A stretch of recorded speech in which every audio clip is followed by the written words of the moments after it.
भीष्म पितामह भगवान से कहते हैं, इति मति रूप कल्पिता वितृष्णा भगवत सात्वत पुंगवे विभूम्ने। बहुत सावधानी से सुनिएगा, अद्भुत बात। बोले प्रभु मेरे जीवन का अंत होने वाला है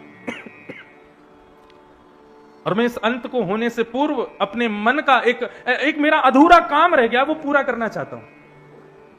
मेरी एक अंतिम ख्वाहिश है। भगवान बोले क्या, बताओ, हम पूर्ण कर देंगे। बोले पक्का पूरी करोगे? बोले हाँ बिल्कुल करेंगे, बताओ। तो भीष्म पितामह बोले मेरी एक कुंवारी बेटी बैठी है, उसकी अभी तक शादी नहीं हुई है, मैं उसकी शादी करना चाहता हूं। भगवान बोले राम राम राम राम। भीष्म पितामह तुमने तो जीवन में कभी ब्याह ही नहीं किया, तुम्हारी तो शादी नहीं हुई कभी, तुम तो बाल ब्रह्मचारी हो, तुम्हारी बेटी कहां से हो गई? कहीं ऐसा तो नहीं कहीं तुमने गुपचुप किसी से ब्याह कर लिया और उससे तुम्हारी बेटी हो गई और तुम उसको उसका ब्याह की चिंता हमसे कह के जा रहे हो? तो भीष्म पितामह बोले नहीं प्रभु, ऐसा नहीं है। जरूरी नहीं है कि ब्याह के बाद ही बेटी जन्म लेती है। आपने प्रत्येक मानव को जन्म से एक बेटी दे रखी है। मतलब ऐसा समझ लो, भाइयों को एक बेटी दे रखी है, माताओं को एक बेटा जन्म से ही मिला हुआ है। वो कौन है? मति हमारी। बेटी बेटा किसको कहते हैं? जो अपनी जिद पूरी करवावे, जो अपनी मन की इच्छाएं पूरी करवावे अपने माता पिता से, उसी को तो बेटी बेटा कहते हैं। तो हमसे जिद अपनी पूरी कौन करवाता है? हमारी मति, हमारा मन। आपने किसी को कहा कि भैया हमारे फार्म हाउस में कथा होने वाली, आप आना, तो लोग प्रत्युत्तर क्या देते हैं? ठीक है, मन बनाते हैं, मन होगा तो आएंगे, मन करेगा तो जाएंगे, मन की इच्छा होगी तो देखेंगे। ये मन हम सबसे अपनी इच्छाएं पूरी करवाता है, इसीलिए ये मन ही, ये मति ही हमारी बेटी है और हमारा बेटा है। भीष्म पितामह की बात सुनो। भीष्म पितामह कह रहे हैं मेरी बेटी कुंवारी है, मैं उसका ब्याह करना चाहता हूं, मेरी मति रूपी बेटी। भगवान बोले ब्याह किससे करना चाहते हो? बोले आपसे करना चाहता हूं। मतलब ऐसा नहीं कहा कि मेरा मन अपने चरणों में रखो। किस तरीके से कह रहे हैं भीष्म पितामह कि मेरी मति रूपी बेटी के लिए सुयोग वर आप हो नाथ, आप उससे ब्याह कर लो। भगवान बोले ब्याह करने से क्या होगा? बोले बेटी जब तक कुंवारी होती है तब तक अपनी इच्छा पूरी करवाती है, लेकिन जब उसका ब्याह हो जाता है तो अपनी पति की इच्छा पूरी करवाती है पिता से।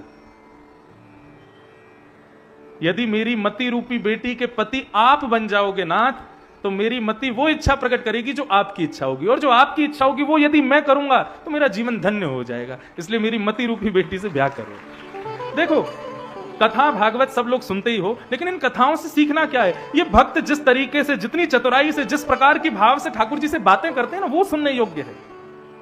बताओ भीष्म पितामह कितनी चतुराई से बात कर रहे हैं।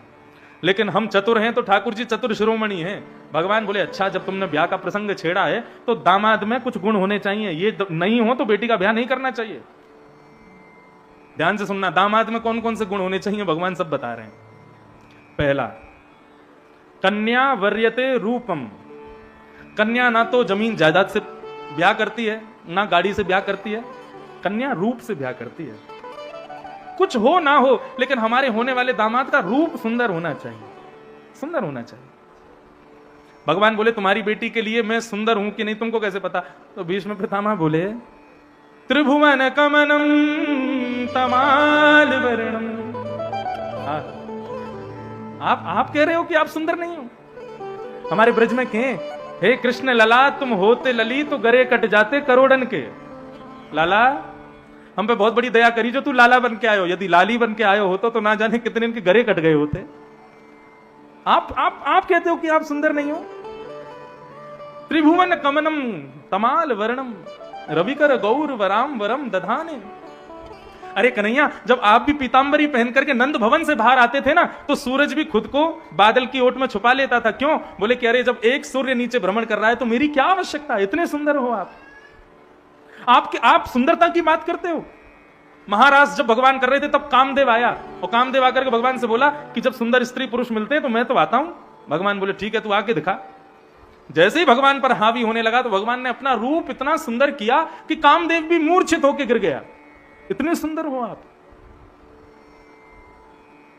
कहते हो कि आप सुंदर नहीं हो। और भीष्म पितामह ने यहां पर एक चीज और बताई है, त्रिभुवन कमनम तमाल वर्णम रविकर गौर वराम वरम दधाने। और बोले उसमें भी आपका ड्रेसिंग सेंस तो बहुत ही बढ़िया, कपड़े बहुत बढ़िया पहनते हो आप। क्यों?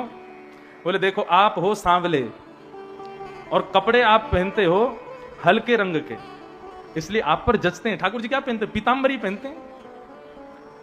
जिस व्यक्ति का रंग थोड़ा गहरा हो उसको हल्के रंग के कपड़े पहनने चाहिए, और जिसका रंग थोड़ा जैसे गौर वर्ण का हो उसको गहरे रंग के कपड़े पहनने चाहिए, तो वो खिलता है। और ठाकुर जी हमारे तारे हैं, लेकिन कपड़े कैसे पहनते? पीतांबरी पहनेंगे, श्वेतांबरी पहनेंगे, रक्तांबरी पहनेंगे, ऐसे पहनते हैं। और कोई काला हो और उस पर काले कपड़े पहन ले तो कैसा लगेगा? क्या पहनना चाहिए? हमारे ठाकुर जी का ड्रेसिंग सेंस बहुत बढ़िया है। त्रिभुवन कमनमता, तो रूप में पास हो गए, दामाद में रूप होना चाहिए। भगवान बोले अकेले रूप को देख करके ध्यान नहीं करना चाहिए, दामाद में और भी गुण होने चाहिए। बोले कौन कौन से?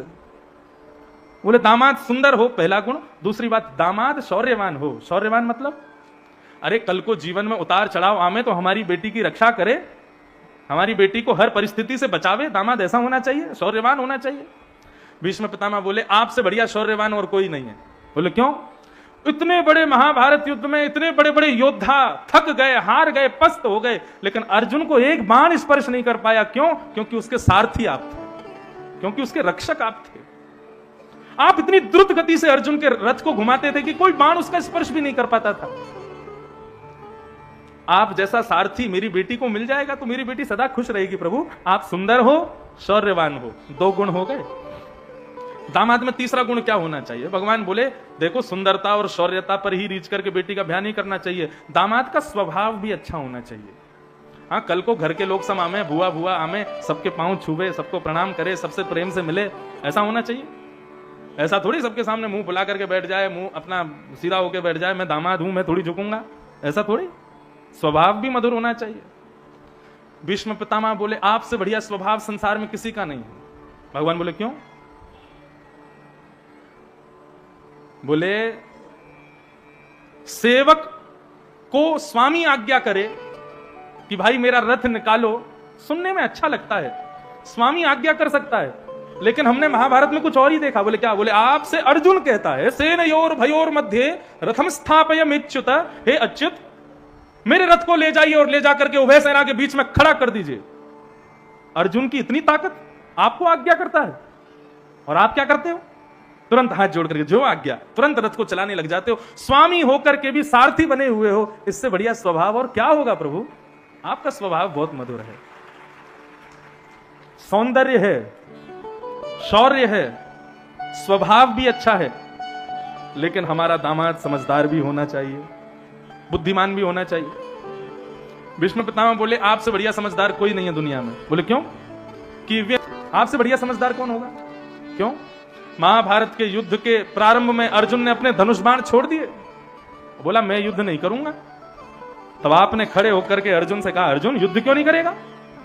और तब आपने उसको 18 अध्याय में गीता का ज्ञान दिया, ऐसा ज्ञान दिया कि 18 अध्याय पूर्ण होते ही अर्जुन ने तुरंत धनुष बाण उठा लिया और युद्ध करने लग गया। ये आपकी बुद्धि ही तो है, जिस बुद्धि से आपने अर्जुन का मनोबल बढ़ाया। आप बहुत विद्वान हो प्रभु, आप में बहुत समझदारी है, मेरी बेटी तो आपके पास ही रहेगी। सौंदर्य, शौर्य, स्वभाव, समझदारी, 4 गुण हो गए दामाद में। अब 5वां और अंतिम गुण, हमारा दामाद प्रेमी होना चाहिए। भीष्म पितामह बोले आपसे बढ़िया प्रेमी कौन होगा भगवान? क्यों? आज भीष्म पितामह को याद आ रही है महाभारत युद्ध के बीच की, जब महाभारत युद्ध सुनिश्चित हुआ और भगवान ने प्रतिज्ञा ले ली कि मैं शस्त्र नहीं उठाऊंगा, दुर्योधन सेना लेकर के चला गया और अर्जुन ने भगवान को ले लिया। तब यह बात जब भीष्म पितामह को पता चली कि भगवान ने प्रतिज्ञा ली है मैं शस्त्र नहीं उठाऊंगा, भीष्म पितामह बोले कृष्ण ने प्रतिज्ञा ली है शस्त्र नहीं उठाएंगे? बोले हाँ उन्होंने प्रतिज्ञा ली है। तो भीष्म पितामह ने भी प्रतिज्ञा ले ली। बोले वासुदेव कर चक्र न धरहि तो तुमको मुख न दिखाऊं, लाजत है मेरी गंगा जननी मैं शंतनु सुत न कहाऊं।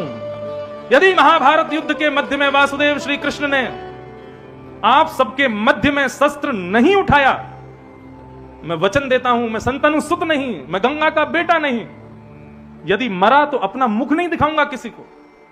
प्रतिज्ञा ले रही भीष्म पितामह ने।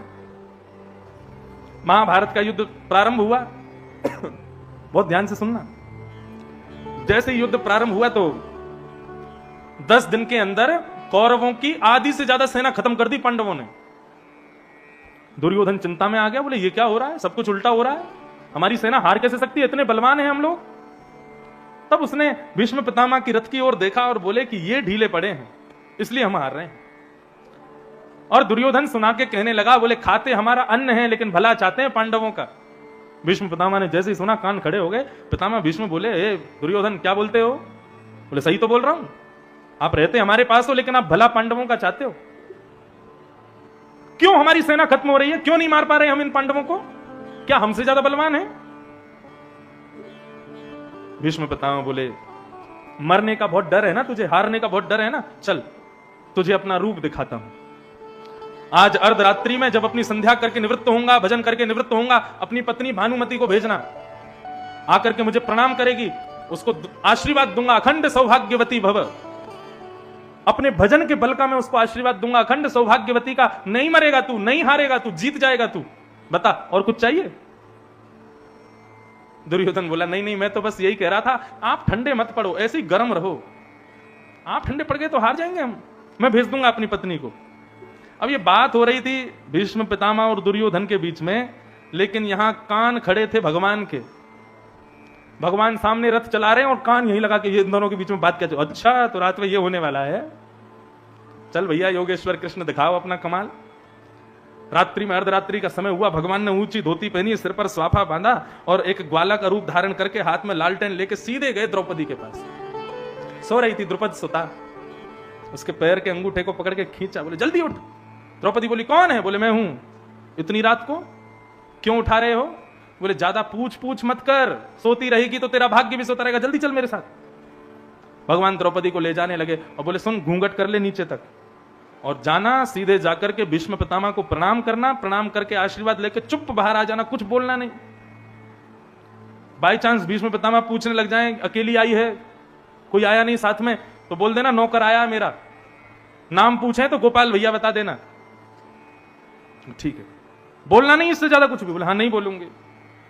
द्रौपदी भीतर गई, भीष्म पितामह बैठे थे, मंत्र जाप। भीष्म पितामह साधारण थोड़े ही हैं। भीष्म पितामह के पास जाकर के द्रौपदी घूंघट करके बैठी। भीष्म पितामह ने जैसे ही अपना भजन पूर्ण किया तो भीष्म पितामह ने देखा, बोले अरे भानुमति आ गई, जरूर भानुमति आई है। माला नीचे रख के प्रणाम करके दोनों वरद हस्त को द्रौपदी के सिर पर रख करके बोले, अखंड सौभाग्यवती भव, तुम्हारा भाग्य अजर अमर हो जाए, उसको कोई मारेगा नहीं।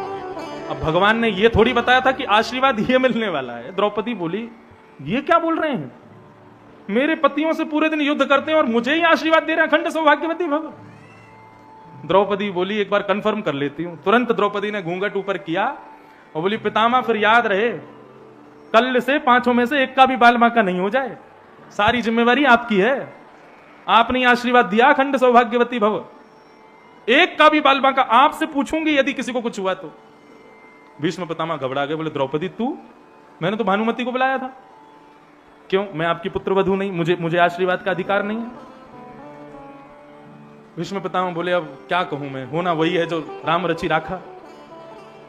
लेकिन तुरंत भीष्म पितामह ने अपनी आंखों का ढंग बदला, चेहरे का रंग बदला और क्रोध में भर के बोले, द्रौपदी इतनी रात को तुझे मेरे आशीर्वाद लेने की इच्छा कैसे प्रकट हुई? अकेली आई है? कोई आया है साथ में? बोले कोई नहीं आया। बोले कौन आया है, सच सच बताओ। अब तो सिंह की तरह गर्जना की, द्रौपदी घबरा गई। बोले कोई नहीं आया, अकेली आई हूं। वैसे तो आया है लेकिन वैसे कोई नहीं आया है, वैसे तो अकेली हूं लेकिन आया है कोई। क्या बोलती है, आया है नहीं आया है? कौन आया है? बोले गोपाल भैया। कौन गोपाल भैया? हमारा नौकर है, ग्वारिया है, दूध काटता है। उसकी कोई बहन नहीं थी तो मैंने ही रक्षाबंधन पर उसको राखी बांधी, तब से भाई है। भीष्म पितामह बोले, दिखाइए जरा अपने गोपाल भैया को, जरा मैं भी तो देखूं। भीष्म पितामह के पास लाने की सामर्थ्य रखने वाला साधारण नहीं हो सकता, दिखा मुझे कौन है। आप तो द्रौपदी बोली, आप इतने बड़े राजा, आप क्या नौकर से क्या मिलोगे? नहीं नहीं चल मेरे साथ। बाहर आए, भगवान दूर छुप के बैठे थे, इंतजार कर रहे कब आएगी। बाहर आकर के जैसे शेर की तरह गर्जना करके बोले, कहां है गोपाल भैया?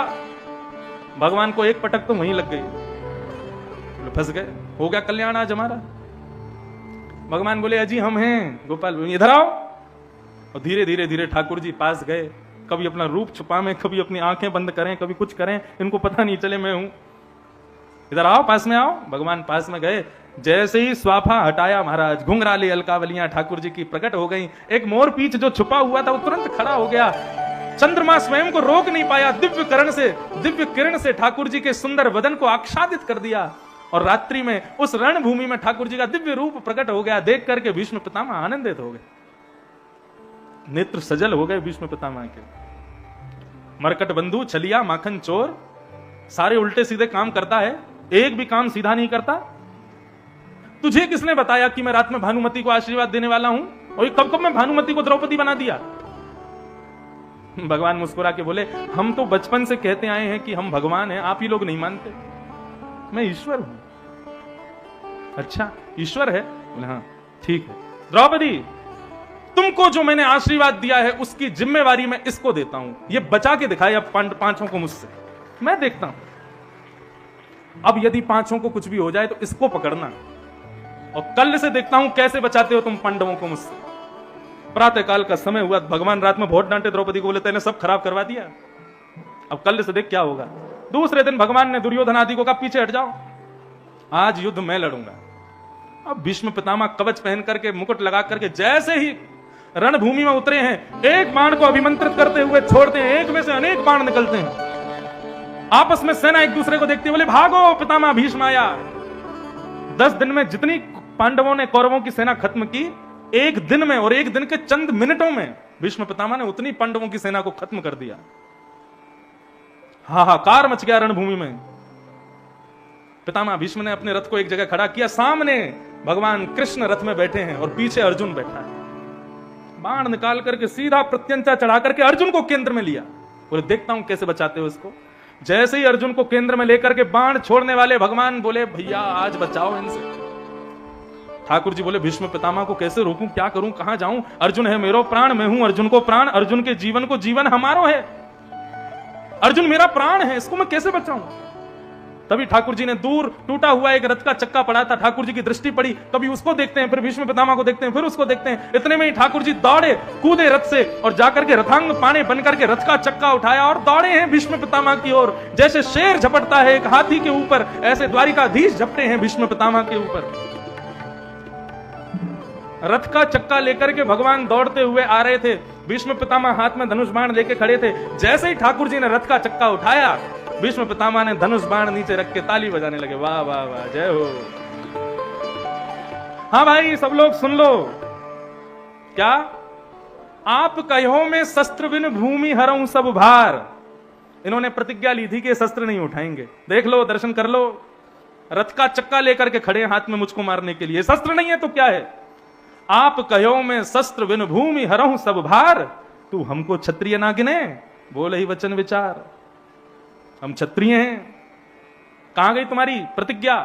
मैं शस्त्र नहीं उठाऊंगा, मैं तो बिना शस्त्र के लड़ूंगा। अब क्या हुआ, क्यों उठाया शस्त्र? ठाकुर जी मुस्कुराने लगे। दार चक्र हरि हस पड़ो, दियो उत्तर ब्रजराज। ठाकुर जी उत्तर दे रहे हैं कि दार चक्र हरि हस पड़ो, दियो उत्तर ब्रजराज। हमारो ब्रज को राजा उत्तर दे रहा हो, बोले कहा आज तजी प्रतिज्ञा मोरी, मैं तोरी प्रतिज्ञा काज। पितामह मैंने शस्त्र क्यों उठाया? क्योंकि आपने प्रतिज्ञा ली थी कि यदि वासुदेव कृष्ण ने शस्त्र नहीं उठाया तो मैं किसी को मुख नहीं दिखाऊंगा, मैं जननी, मैं संतनु का बेटा नहीं, मैं गंगा का बेटा नहीं, और यदि तुम मरोगे तो तुम किसी को मुख नहीं दिखाओगे, ऐसी तुमने प्रतिज्ञा ली थी। यदि मैं शस्त्र नहीं उठाऊंगा तो तुम किसी को मुख नहीं दिखाओगे, और मुख नहीं दिखाओगे तो अंत काल में मैं आऊंगा तो मेरी स्तुति कैसे गाओगे, मेरा दर्शन कैसे करोगे? बाणों की सैया पर मेरा दर्शन कैसे तुमको होगा? इसलिए तुम्हारा मुख सीधा रहे, तुम मुझे देख पाओ। तुम्हारी प्रतिज्ञा के लिए मैंने अपनी प्रतिज्ञा को तोड़ दिया कि प्रबल प्रेम के पाले पड़कर हरि को नियम बदलते देखा, अपना मान टले टल जाए पर भक्त का मान न टलते देखा।